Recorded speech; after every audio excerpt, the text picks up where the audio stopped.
तो देखो बच्चों, तीनों लॉज पढ़ लिए हैं, एक्शन रिएक्शन समझ में आ गया है और बहुत चीजें देखने के बाद अपन नेक्स्ट सेक्शन में जा रहे हैं और यहाँ पे अपन लोगों को टेंशन और नॉर्मल के बारे में पढ़ना होता है। तो there are two types of contact forces mainly, जिसको अच्छे से पढ़ोगे आप लोग है ना इन डिटेल इस चैप्टर में, जिसका नाम होता है first one is tension and the other one is normal. तो सबसे पहले अपन टेंशन के बारे में पढ़ते हैं। टेंशन होता क्या है बच्चों? इस चैप्टर में अपन को कई बार ना कुछ ब्लॉक्स को मूव करना होगा, स्ट्रिंग होगा, रोप होगा। तो अपन ऐसे समझ सकते हैं कि टेंशन आपको सिखाया जाएगा, कहीं पर रॉड होगा बच्चों, it may be rope, it may be string, है ना, इट मे बी चेन, है ना, बहुत सारे से बोलेगा वो आपको। और ये बोलेगा टेंशन क्या काम करती है, हाउ डज टेंशन अराइजेस। तो सबसे पहले से डायग्राम से पढ़ लेते हैं। Let us try to understand that this is a ये कोई रिजिड सपोर्ट हो जाएगा बच्चों। इस रिजिड सपोर्ट पर से हमारे पास क्या है, एक स्ट्रिंग कनेक्टेड है, जिस स्ट्रिंग को आप लोगों ने अपने हैंड से पुल करने का ट्राई किया इस तरह से। ठीक है, तो मैं इसको क्या कर रहा हूँ बच्चों लोग, पुल करना शुरू कर रहा हूँ। ठीक है, तो एट द मोमेंट, जिस मोमेंट पे इसमें स्लैकनेस खत्म हो जाएगी बच्चों इस स्ट्रिंग के अंदर, आप क्या नोटिस करोगे कि इसके अंदर जो सारे मॉलिक्यूल्स थे ना, due to intermolecular interaction they all again want to come back to its original position. थोड़ा बहुत एक्सटेंशन होने लग जाएगा इसके अंदर। तो आप नोटिस करते हो कि आप अगर कोई भी थ्रेड, रोप, वायर को कहीं से अगर टाइटनेस करते हो तो आपके हैंड पे कुछ ऐसा फोर्स फील होता है बच्चों। वो सिर्फ और सिर्फ एक रेस्टोरिंग फोर्स होता है और वो हमेशा स्ट्रिंग के डायरेक्शन में होता है, और उसी चीज को अपन लोग क्या बोलते हैं बच्चे लोग, टेंशन। और यहाँ पर एक बच्चों अपन ने क्या लगाया, फोर्स, क्योंकि आपको तो पता होगा कि कोई भी फोर्स अकेला नहीं लगता है, the force always acts in pairs. So one can say that tension is nothing but a type of force which exist inside these things. Rope के अंदर, रॉड के अंदर, स्ट्रिंग के अंदर, चेन के अंदर रहने वाले रिस्टोरिंग फोर्स को टेंशन कहते हैं। ये वो टेंशन नहीं है जो आपको स्कूल के टीचर्स देते हैं या कोचिंग के सर लोग देते हैं, घर पे पेरेंट रिलेटिव्स देते हैं। बेटा ये सिंपल सी मैकेनिकल टेंशन है, that this tension only occurs inside the rope or the string. So I can write here is the tension is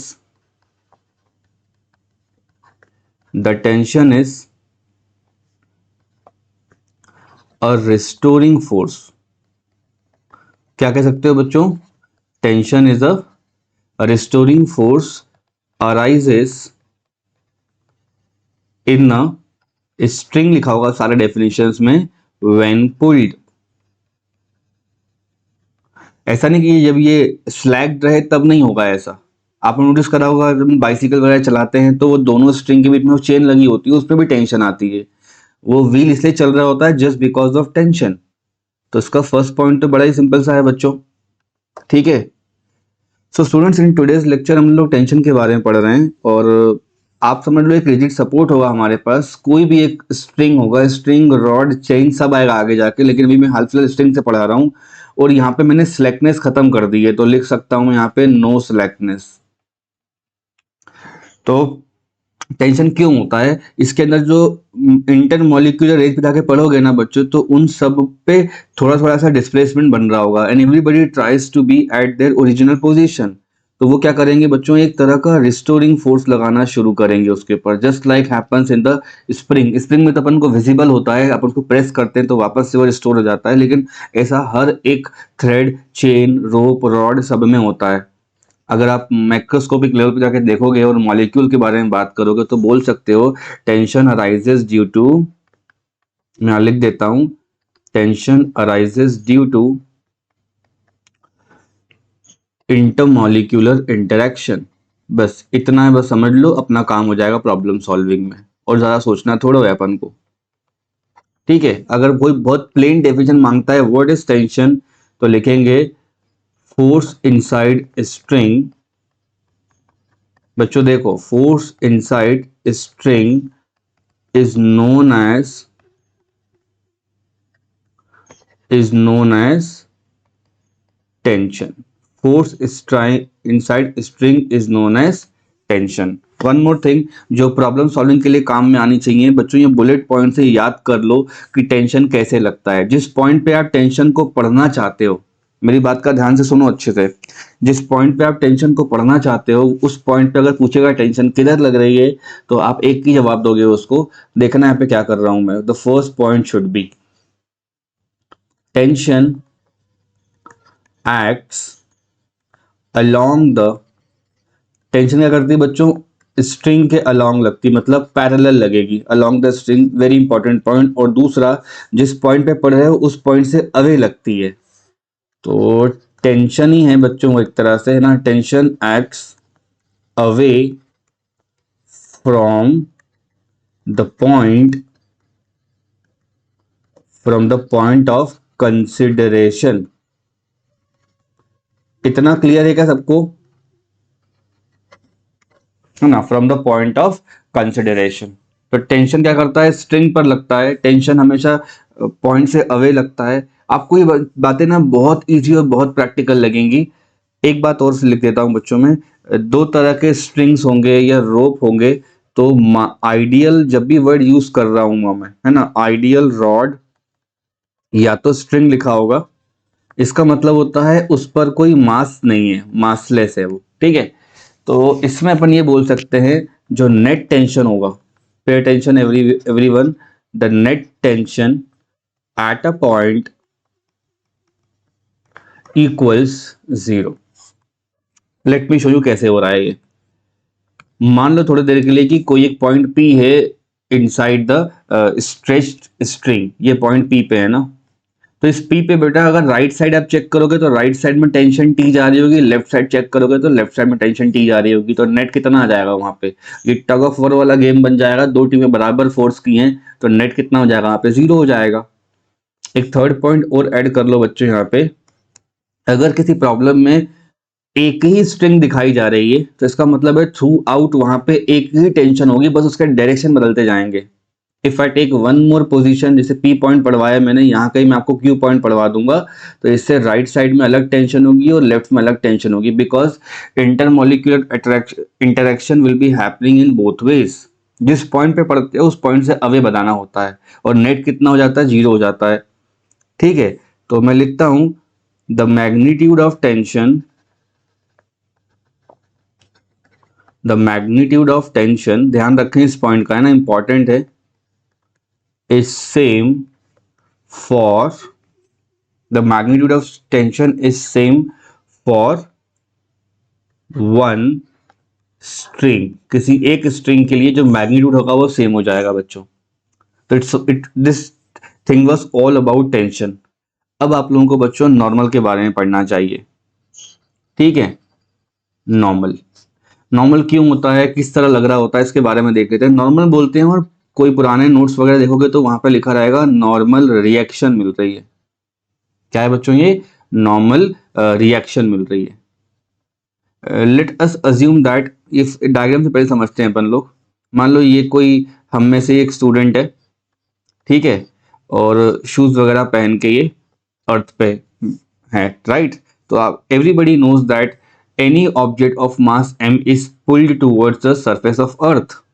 तो आप जब भी स्टैंड अप करते हो और अपने फीट्स पे ना बच्चों आप लोग अपने वेट को फील कर पाते हो, राइट। तो कहने का मतलब ये है कि आपकी बॉडी और जो सरफेस है ये दोनों कांटेक्ट पे हैं और वो दोनों के दोनों प्रेस्ड अगेंस्ट ईच अदर हैं। एक फोर्स तो लग रहा होगा बच्चों लोग जो नीचे की तरफ जाएगा, उसका नाम हो जाएगा mg। उस mg के लगने से ये जो सरफेस है यहाँ का, हिंदी में कहूँ तो एक्टिवेट हो गया है या कहेंगे प्रेस्ड हो गया है। तो वहां पर सरफेस पर जो पार्टिकल्स होंगे और से इलेक्ट्रॉन्स होंगे, दे स्टार्ट गेटिंग इंटरेक्टेड, और वो लोग ना रिपेल करना शुरू करेंगे इसको, और वो हो जाएगा एक रिएक्शन मिलेगा अपन को। तो हमको हमारे पैरों पे जो सेंसेशन फील होता है हमारे वेट का, हम उस वेट को खुद फील करते हैं। तो बेसिकली यहाँ ये बोला जा रहा है that any object placed on the surface of earth, right, any object of mass m placed on the surface of earth will get pulled towards the earth with a force known as gravitational force, जिसको आपने wait कहा था class 9th में थे, जिस force को अपन बोलते हैं मास इनटू एक्सेलरेशन। तो एक्सेलरेशन की जगह पे बच्चों जी आ जाएगा। So make a habit of drawing mg downwards. अब mg डाउनवर्ड्स आएगा तो बच्चों पूरा का पूरा सरफेस है ना वो एक्टिवेट हो जाएगा। एक्टिवेट का मतलब है उसके अंदर दोनों सरफेस जो पार्टिकल्स है वो इंटरेक्ट करेंगे and they will start applying an exact opposite force which will be called as normal. और क्योंकि ये रिएक्शन कैटेगरी में आ रहेगा तो इसको नाम पड़ गया इसका नॉर्मल रिएक्शन। ये टेंशन से थोड़ा डिफरेंट है बच्चों। तो मैं लिखता हूं यहाँ पे when two surface are pressed against each other, pressed against each other। बड़ा सिंपल है बच्चों, समझ लो इसको, है ना। Two surface are pressed against each other, then the then the electromagnetic force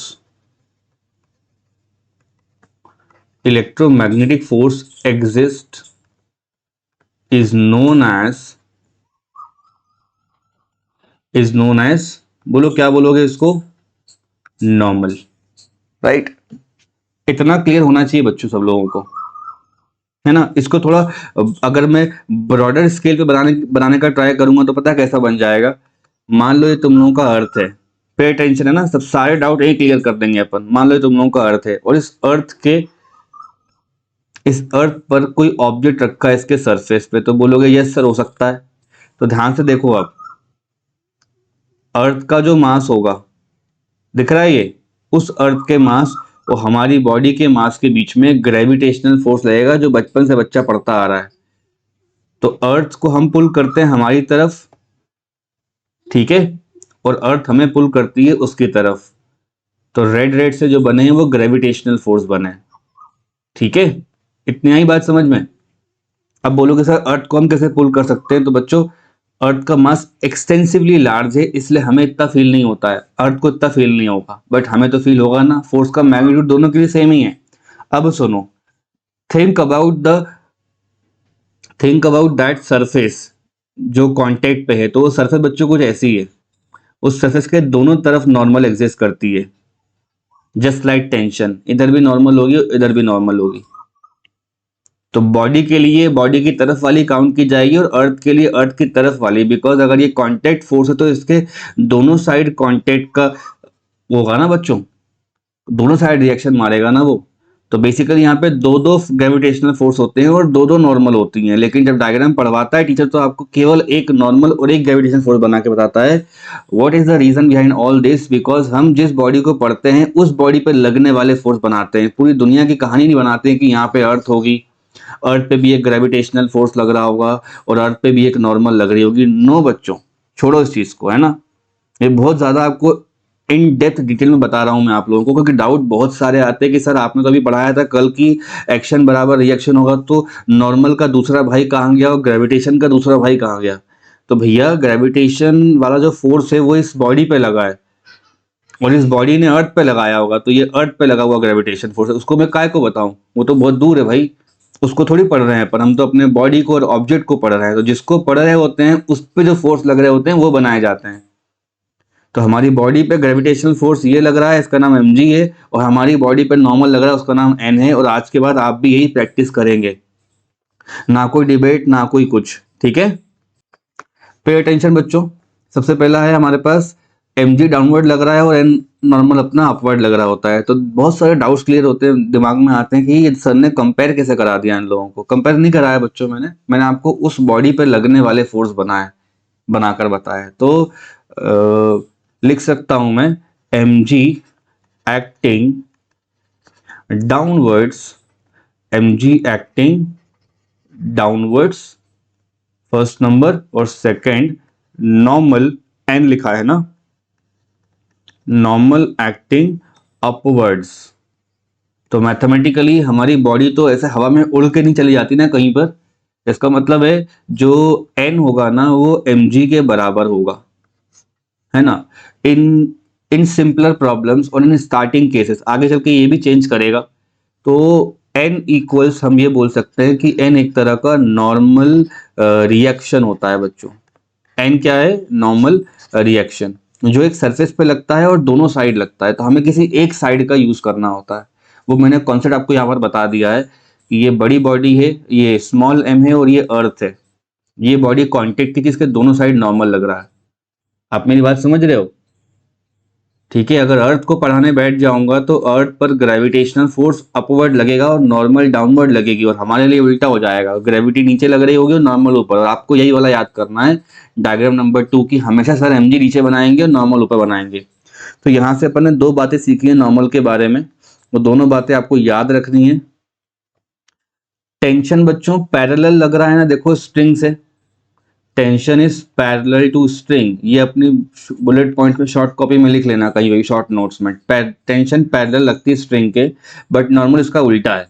जिस सरफेस पे लग रहा होगा ना नॉर्मल बच्चों, इस सरफेस पे लग रहा होगा नॉर्मल, यहाँ पर ये परपेंडिकुलर लगता है, आप देख ही सकते हो। तो मैं लिखता हूं यहाँ पे बड़े बड़े शब्दों में, नॉर्मल एक्ट्स परपेंडिकुलर, यही आपके काम में आएगा आगे चल के, perpendicular to the surface. Normal क्या हो गया बच्चे लोग, परपेंडिकुलर हो गया सरफेस से। दूसरी बात अपन पढ़ते हैं, नॉर्मल हमेशा बॉडी की तरफ लगता है, तो normal acts towards the centre of body. आगे चल के ये सेंटर ऑफ मास बन जाएगा, क्योंकि अभी ये अपन ने वो चैप्टर पढ़ाया नहीं है तो इसलिए सेंटर लिख दिया है मैंने। तो ये दोनों बातें ना टेंशन की उल्टी लिखी हुई हैं। टेंशन कैसा लगता है, देखो tension acts along the string लिखा हुआ है मैंने यहाँ पे, और हमेशा अवे लगता है। ठीक है, अलोंग लगेगा और बच्चों बॉडी से दूर लगेगा। इसके उल्टे पॉइंट्स क्या हो जाएंगे, परपेंडिकुलर लग जाएगा और बॉडी की तरफ लग जाएगा। तो चलो इन दोनों लॉजिक से अपन एक कंक्लूजन पे आते हैं। मैं यहां लिख देता हूं दोनों के दोनों, both tension and normal act, act नहीं लिख सकते, are type of electromagnetic force. बच्चों कंफ्यूज नहीं करना है, ये जो दो वर्ड लिखे हुए ये एक तरह का कैटेगरी है।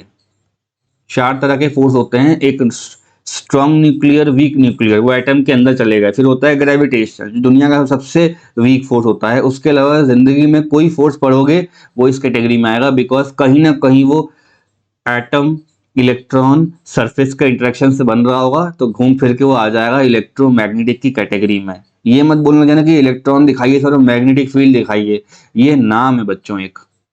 ठीक है, चलो क्वेश्चन देखते हैं। नाउ पे अटेंशन स्टूडेंट्स, हमारे पास क्या है, फ्री बॉडी डायग्राम बनाना है अपन लोगों को। तो ये पूरे डायग्राम में पूरे पूरे चैप्टर में हजारों क्वेश्चंस आएंगे, जहां पे आपको एफबीडी बनाकर प्रॉब्लम सॉल्व करना होगा। एफबीडी मतलब होता है इस डायग्राम का ब्लूप्रिंट बनाना, मतलब पूरा डायग्राम नहीं बनाना होता अपन लोगों को, उसमें मेजर मेजर जो पार्ट्स हैं वो बना देते हैं अपन। जैसे कोई घर बनता है तो उसमें ब्लूप्रिंट बनता है ना, पूरा लेआउट उसका, कितने बाय कितने क्या बन रहा होगा। तो basic definitions, not drawing the whole diagram, just assuming one body और अ सिस्टम, तो हमारा काम हो जाता है। तो एफबीडी बनाया जाता है बच्चों किसी बॉडी के लिए, ऑब्जेक्ट के लिए, या पूरे के पूरे सिस्टम के लिए, है ना, तीनों के लिए एप्लीकेबल है। कुछ मेथड्स इसको बनाने के, मैं पहले वो मेथड लिख देता हूँ and then I teach you कितनी आसानी से अपन समझ सकते हैं इन चीज़ों को। फर्स्ट है, आपको आइडेंटिफाई करना है कि किसको पढ़ रहे हो आप, तो लिखा हुआ है मैंने आइडेंटिफाई द सिस्टम। दूसरा हो जाएगा ड्रॉ, जो भूल जाते हैं बच्चे कि नॉन कांटेक्ट फोर्स भी पढ़ रहे होते हैं किसी बॉडी पे, तो ये लिखा हुआ है ड्रॉ नॉन कांटेक्ट फोर्स। इन पॉइंट्स को याद कर लो ना, बहुत आसान है। सिस्टम को आइडेंटिफाई करा, नॉन कांटेक्ट फोर्स को लिखा, फिर लिखेंगे अपन draw contact forces, draw contact forces, और फोर्थ हो जाएगा राइट इक्वेशंस, फोर्थ हो जाएगा राइट इक्वेशंस। मैं सब आपको चारों बातें बताता हूँ। सिस्टम को आइडेंटिफाई करना है, मतलब ये जो आपका बॉडी मास एम बना हुआ है ना पूरा डायग्राम बॉक्स के जैसा, उसको बच्चों आप लोग डॉट से दिखा देंगे इस तरह से। ठीक है, इस डॉट को दिखाने का मतलब ये होगा कि एक वाई एक्सिस बन जाएगा यहाँ से और एक एक्स एक्सिस बन जाएगा। आगे चल के एक्सिस टेढ़े मेढ़े ही बनते हैं बच्चों ऐसे करके, तो वो तो टाइम आएगा तो बता ही दूंगा मैं, अभी समझ लो एक वाई हो गया, एक्स हो गया। फर्स्ट पॉइंट क्लियर हो गया अपना, मास यहाँ बिठा दिया मैंने लाके। नॉन कॉन्टेक्ट का मतलब क्या होता है, कोई बताएगा मुझे? नॉन कॉन्टेक्ट क्लास 9-10 से, ये वो फोर्स होते हैं जिनमें फिजिकल सरफेस से कांटेक्ट नहीं होता है, इंटरेक्शन नहीं होता है, राइट, बस दूर दूर से लग रहे होते हैं। जैसे कि आपका मेजरली हमेशा कौन सा बनेगा, ग्रेविटेशनल फोर्स। तो मुझे बताओ इस एम पर ग्रेविटी कहाँ लग रही होगी, तो बोलोगे सर जी बताना क्या है, वो तो बड़ा आसान सी बात है कि ग्रेविटी हमेशा डाउनवर्ड लग रही होगी। तो मैंने देखो नीचे बना दिया है एक mg।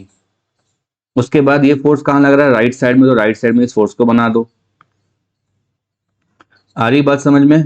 ये बॉडी पूरी तरह क्या है बच्चों लोग, स्टेशनरी है, मतलब ये इक्विलिब्रियम में है। केमिस्ट्री वाला इक्विलिब्रियम नहीं, ये मैकेनिकल वाला इक्विलिब्रियम होता है। इसका मतलब है सारे के सारे फोर्सेस जो एक्स एक्सिस पर हैं सबमिशन जीरो हो जाएगा, और सारे के सारे फोर्सेस जो वाई पर होंगे उनका सबमिशन भी जीरो हो जाएगा। सबमिशन का मतलब होता है एक साइड प्लस लेना, एक साइड माइनस लेना है आप लोगों को। अब अगर मैं आपसे पूछूं कि बच्चों टेंशन कहाँ लग रही होगी, तो इस पूरे स्ट्रिंग पे जहां भी पढ़ोगे आप लोग, तो उस पॉइंट से दोनों साइड लग रही होगी बच्चों टेंशन आपकी। मान लो ये पॉइंट बनाया तो इसके इधर टेंशन लग रही होगी, उसके उधर टेंशन लग रही होगी। इस पॉइंट पढ़ोगे तो यहाँ टेंशन होगी, वहां टेंशन होगी। जिंदगी हमारी टेंशन के अलावा और है ही क्या, है ना? तो अब देखो, जिस पॉइंट पे आप पढ़ रहे हो, मतलब ये जो ब्लॉक को आपको पढ़ना है, ब्लॉक जिसका मास m है इसको पढ़ना है, इस पॉइंट से हमेशा अवे लग रही होगी टेंशन। एंड लेट से ये जो एंगल बन रहा है, या वर्टिकल वाला एंगल बन रहा है बच्चों, वो थीटा बन रहा है। तो आप बोल देना बड़े आसान शब्दों में कि सर यहाँ से इस तरफ बन रही होगी टेंशन, जिसका नाम हो जाएगा टी। एंड द रीजन आप लोगों को रेजोल्यूशन सिखाए जाते हैं वो इसलिए ही कि अगर आपके पास टी बनाता हुआ दिख रहा होगा तो आपको दिख जाएगा कि सर ऊपर की तरफ जो फोर्स जाएगा उसका नाम हो जाएगा टी कॉस थीटा, और यहाँ जो फोर्स आएगा उसका नाम क्या हो जाएगा, बोलो? T sine theta. इसको आपने अब रिजॉल्व कर लिया है, मतलब ये यहाँ पे नहीं है बच्चों अब। तो कहने का मतलब क्या है, एक्स एक्सिस वाले आपस में अपने आप को इक्वेट कर लेंगे और वाई वाले अपने आप को इक्वेट कर लेंगे। इक्वेट करना कैसे बनाते हैं, एक्स एक्सिस पे अगर जीरो आ रहा है फोर्स, तो राइट साइड में गया है आपका एफ, बैक साइड में कौन गया है बच्चों, टी साइन थीटा, और इक्वल टू क्या हो गया, जीरो। और लेमन लैंग्वेज में बात करूं तो एफ बराबर टी साइन थीटा, और वाई एक्सिस पे कौन जाएगा बच्चों, टी कॉस थीटा ऊपर की तरफ गया है, नीचे कौन गया है आपका एम जी बराबर जीरो। और आपकी हैबिट पड़ जाएगी आगे चल के पढ़ना, एम जी बराबर टी कॉस थीटा। तो ये दोनों बातें डायरेक्टली भी लिखी जा सकती हैं इस डायग्राम को देख के। This is how we apply FBD. ये तो बहुत ही सिंपल प्रॉब्लम है, बट इसमें भी आपके सारे वो चीजें कवर हो रही हैं जो मुझे एक्सप्लेन करनी थी आप लोगों को। एफबीडी क्यों बनाते हैं, to simplify the circuit. Circuit मतलब डायग्राम और द कंडीशन और द सिस्टम ऑब्जेक्ट, इन तीनों पे लगता है। पहले क्या बनाओगे आप, सिस्टम को आइडेंटिफाई करोगे, फिर क्या करोगे, नॉन कांटेक्ट फोर्स, फिर कांटेक्ट फोर्स, फिर आप सीधे सीधे उसकी इक्वेशन लिख दीजिएगा। यहां तक का क्लियर है क्या? अब ये सबमिशन का साइन भी अवेयर है अपन को, एक्स एक्सिस पे जीरो आ रहा है, मतलब जो बॉडी है वो आपका क्या है, मैकेनिकल इक्विलिब्रियम में है। मैकेनिकल इक्विलिब्रियम में है। चैप्टर को थोड़ा रीड करते रहें। और इक्विलिब्रियम का मतलब होता है when the net force acting on the body is zero, it is said to be in mechanical equilibrium. मतलब net force, force vector quantity है, एक्स वाला अलग से पढ़ना होगा, वाई वाला अलग से पढ़ना होगा, तो इसके बारे में अपन थोड़ा बहुत नेक्स्ट क्लास में देख लेंगे। बट एफबीडी बच्चों ऐसे ही बनाया जाता है, ये आप लोगों को आना चाहिए समझ में। वाई वाले मैंने कंपेयर कर दिए, एक्स वाले मैंने कंपेयर कर दिए। इस पूरे पेज पे जो बच्चे बिल्कुल फॉर्मूला वाले ही पढ़ाई करना चाह रहे हैं वो ये याद कर लें कि राइट हैंड साइड वाले एक तरफ, और लेफ्ट वाले एक तरफ, अपवर्ड वाले एक तरफ, और डाउनवर्ड वाले एक तरफ। इससे भी आपका प्रॉब्लम सॉल्व हो जाएगा। यहां तक का क्लियर है? तो ब्लॉक प्रॉब्लम स्टार्ट कर रहे हैं अपन। ये एक हॉरिजॉन्टल सरफेस है, और अभी कुछ फर्स्ट वीक तक अपन सेक्शन के बारे में बात नहीं करेंगे। मतलब ये एक आइडियल सरफेस है, बिल्कुल स्मूथ सरफेस है। And you have 3 blocks with you. मान लो ये फर्स्ट ब्लॉक हो जाएगा बच्चों, ये सेकंड हो जाएगा, और ये थर्ड हो जाएगा। अलग अलग मास के देंगे, एक मास के भी दे सकता है, उसके ऊपर डिपेंड करता है। तो यहाँ पे लिखा हुआ है M1, यहाँ पे लिखा हुआ है M2, और यहाँ पर लिखा हुआ है बच्चे लोग M3। All of them are connected with chain, और चेन की जगह पे मैं यहाँ पे स्ट्रिंग वर्ड यूज कर रहा हूँ। रियल लाइफ में ये चेन से कनेक्टेड होंगे, लेकिन स्ट्रिंग भी काम कर देगी अपना पढ़ने के लिए। इन तीनों को चलाना है तो या तो लेफ्ट साइड से फोर्स देना पड़ेगा, या तो राइट साइड से। फोर्स हमेशा पुल होना चाहिए, पुश दोगे तो यहाँ पे स्लैकनेस आ जाएगी और ये आगे नहीं बढ़ेगा। मेरे कहने का ये मतलब है कि you should apply force like this. तो जैसे किसी ट्रेन के मोशन में होता है ना बच्चों, कि जनरल कैटेगरी, स्लीपर कैटेगरी या एसी वाले लोग सब एक साथ ही चलते हैं, एक साथ ही पहुंचते हैं। तो कहने का मतलब ये है कि there will be one common acceleration which will be common to all the blocks, all the carts, all the boxes, और उसका नाम होता है common acceleration. The best practice for everybody is to first find this common acceleration right straight away when the question is given to you. ठीक है, मैंने आपको ये बात बताई थी कि जितने स्ट्रिंग इस्तेमाल करते हैं उतने टेंशन होते हैं। तो ये जो ब्लू वाला एक स्ट्रिंग है, इस स्ट्रिंग में टेंशन T1 एग्जिस्ट करेगा, और इस स्ट्रिंग में टेंशन T2 एग्जिस्ट करेगा। इस तरह क्वेश्चन में आपसे टेंशन ही मांगता है सामने वाला, कितनी आएगी बता दो भैया। ठीक है, तो मान लो यहाँ पर अगर लिखा हुआ है टेंशन T1 है और राइट साइड में टेंशन T2 लिखा हुआ है, तो टेंशन बच्चों ध्यान रखें जिस पॉइंट से पढ़ोगे उस पॉइंट से अवे बनेगी और इस पॉइंट से इधर अवे बनेगी। T2 की बात करूंगा तो यहाँ से M2 के लिए अवे बनेगी और M3 के लिए भी अवे बनेगी। पैरेलल बनती है और बॉडी से दूर बनती है, ध्यान रखना। T1 फर्स्ट मास के लिए राइट साइड में है और सेकंड मास के लिए लेफ्ट साइड में है, ये अपना लॉजिक है समझने का। और नेट टेंशन तो देख ही सकते हो, दोनों मिलकर जीरो हो जाएंगे, यहाँ भी दोनों जीरो हो जाएंगे। तो the first thing, step number 1, आपको यहाँ पर कॉमन एक्सेलरेशन फाइंड करना होता है। तो मैं लिख देता हूँ कॉमन एक्सेलरेशन, क्योंकि इसी एक्सेलरेशन से सब लोग चल रहे होंगे। तो 9th क्लास का फॉर्मूला होता है एक्सेलरेशन का, न्यूमीटर में फोर्स आना चाहिए और डिनोमिनेटर में मास आना चाहिए। तो बच्चों फोर्स की जगह पे नेट फोर्स लिख लो और मास एक स्केलर क्वांटिटी है, तो यहाँ पर टोटल मास आएगा। What I want to say from here is F upon, ये आ गया तुम्हारा M1 plus M2 plus M3। This is a very short method जो आपको एक्सप्लेनेशन बता देगी, लेकिन इसका एक FBD वाला डायग्राम भी प्रूफ करना होता है, वो मैं आपको करके दिखाता हूँ। ठीक है, चलिए FBD बनाते हैं अपन फर्स्ट वाले का। FBD of M1 and those people who are wondering about what are the other forces, sir ने वो क्यों नहीं बनाए, तो बच्चे लोग बनाने की जरूरत नहीं पड़ेगी मुझे, क्योंकि M1 है, अगर डाउनवर्ड बच्चों फोर्स लगाएगा तो ऊपर उसको नॉर्मल मिल जाएगी, वैसे ये लगाएगा फोर्स तो उसको नॉर्मल मिल जाएगी, और ये लगाएगा तो उसको नॉर्मल मिल जाएगी। तो वाई एक्सिस पे तो ये उड़ के नहीं जा रहा ना, इसका मतलब है summation of all the force along Y axis is 0 and summation of all the force along x axis is not equal to 0, and that is why I'm studying only on x axis। यहाँ लिखने को तो मैं M1G लिख सकता हूँ, यहाँ पे M2G लिख सकता हूँ, यहाँ पर M3G लिख सकता हूँ, but that is of no use because M1G is neutralised by normal 1, here normal 2 and normal 3। तो y वाले नहीं बनाओगे तो भी काम चल जाएगा। अब फर्स्ट वाले का FBD बना के दिखाओ कैसे बनाओगे। तो FBD बनाने की प्रैक्टिस बच्चे ना अपने अपने हिसाब से रखते हैं, कोई लोग पॉइंट बना के पढ़ते हैं और कोई लोग बॉक्स बना के पढ़ देते हैं। तो स्टार्टिंग का टाइम चल रहा है तो बच्चों में बॉक्स बना के बता रहा हूँ आप लोगों को। मान लो ये M1 लिखा है, जाकर देखो M1 को क्या चल रहा है उसके साथ। तो बोलोगे सर जी इधर एक फोर्स लग रहा है, वहां पे F।